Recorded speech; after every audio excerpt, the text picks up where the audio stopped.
तो नोआते अबो ठौकईमा नई हेमंत सोरेन झारखंड सीएम सरकार दो वॉइस ऑफ केरल रे सनम को सगुंदराम सावता लासाड़े जोहार इंगे हेमंत सोरेन तीन दो बिचारती सामांगना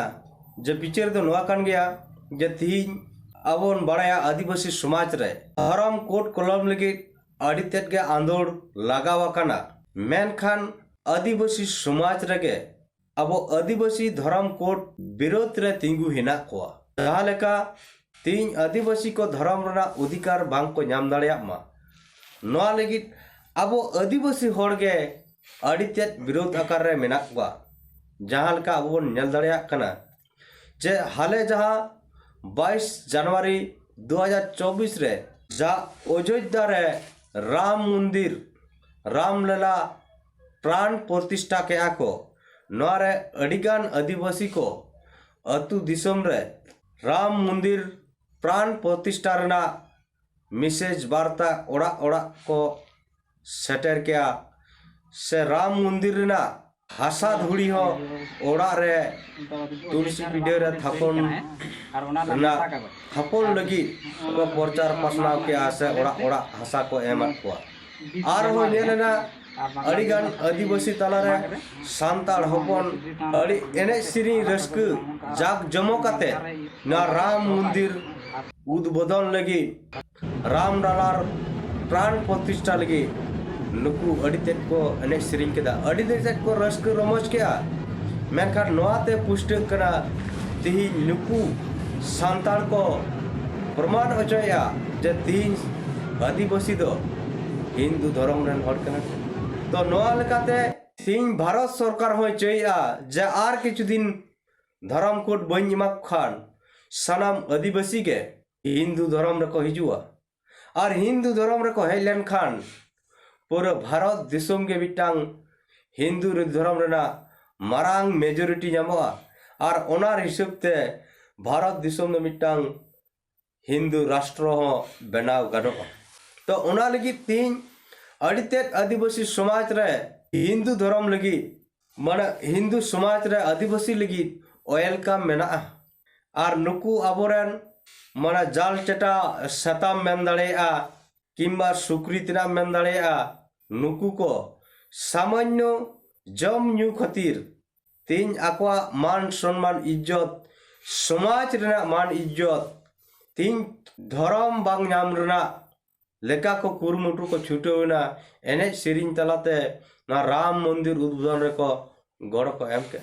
ओनका लेका बन नेल दाड़ेया नित आबोई सीएम मेंदो जहाया आड़ांगते सारना धर्म रा डिमांड रकाब लेन खान से आदिवासी को धर्म कोड बन नामा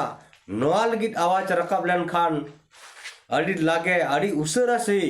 भारत सरकार आदिवासी को लगित धर्म रा अधिकार नामते धर्म रा अधिकार एमते बढ़ेआ मेनका तिहिन नेलोक कना तिहिन बाडायोक कना तिहिन आबोई नुई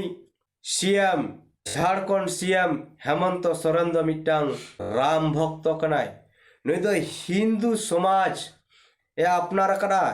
हिंदू धर्म अपनार कदाय नित दो आदिवासी करा नुई कन्भार्ट कनाय नुई हेमंत सोरेन दो नित सांताड़ लेका दो बनुया आदिवासी लेकाते बनुया नुई तो जनरल लेकाते आया उइहर भावना बदल काते और ओना कारण ते नुई स्क्रीन रे पे नेले कनाኝ उदु आपे कना तीन आज राम मंदिर उद्बोधन रे आज रामा मिटांग सेलिब्रिटी जाना के आय राम लला प्राण प्रतिष्ठा रे शुभकामना एम किया तो नोआते पुष्टि कना तिहिन आदिवासी को जहां धर्म रना उपरुम जनी नाम दो अड़ीते मुश्किला तीन अबोरेन जहाय सीएम कराय अब सांताल सीएम कराय हेमंत सोरेन तीन नुई गोंके जुदि नोंकाना कवि कवि दाड़ेया एड़े खान दो भारत सरकार दो निश्चित रूप ते ठौको दाड़ेबना जे तीन आदिवासी को दो जहां तिना को आंदोलन रहो आकोआ धर्म ना अधिकार दो बांग को गदय दाड़ेया चेदा से तीन आकोरन एमएलए एमपी के आकोरन सीएम के तीन हिंदू धर्म रे को कन्वर्ट करा एड़े खान दो तीन ओका लेका रे ako am जनता आंदोलन को छुटो दड़ेया और उना हिसाब ते नेलोक कना आदिवासी समाज तलारे अडिगान धर्म रापाचा बढ़ाई कना और धर्म रापाचा कारण ते हो आदिवासी तलारे मी जुमित बांग हुई कना और जुमित बेगर ते भारत सरकार विरोध रे सारना धर्म लगी मारांग आंदोलन हो बाई बना रकाब कना तो तीन जहां सीएम जहां एमएलए एमपी आबो लेका कोन मनेत कोआ आदिवासी कनाय सांताल कनाय से मुंडा कनाय आबोई हर कना को मेनखान उनको दो आकोआ टाका लगी आकोआ पारिवारिक लगी नुकु दो सावता समाज आदिवासी खुना दको भेगार कना आदिवासी खुना दको चेतना कना आदिवासी समाज दको अनहेड़वा कना और ओना आदिवासी समाज रे जहां समाज रे हरा बुरु कना ओना समाज के नीत लेबेरा कनाय तो नोआते अबो ठगुइमा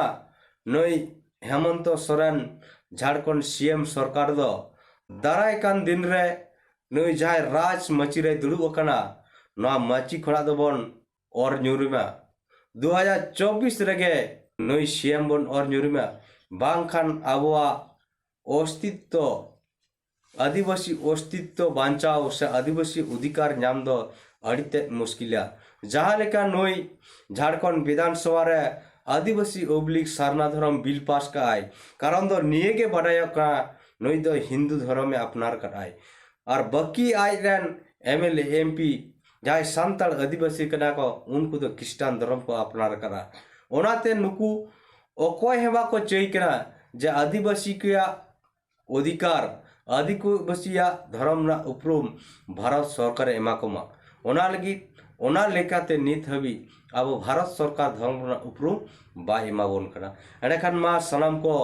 ना राम मंदिर उद्बोधन लगी अब सांताल समाज रे आदिवासी समाज रे ओकालका को हुंदू करना कना तीन उसरा जदि अब सारे अकान आदिवासी को बांग जुमित कते तिहिं अब आदिवासी धर्म उपरूम बाबन नामा एनेखान दाराय कान दिन रे आदिवासी उपरूम गे आद चाबा नोआ दो पूरा स्पष्ट कना ओनाते आपे नौकाना कमी हरा को बिचार पे और दे दिला अब जुमित कते अब उपरूम बन अधिकार बन हामेट जोंगा मान कर सनाम को दौड़ाते जोहार।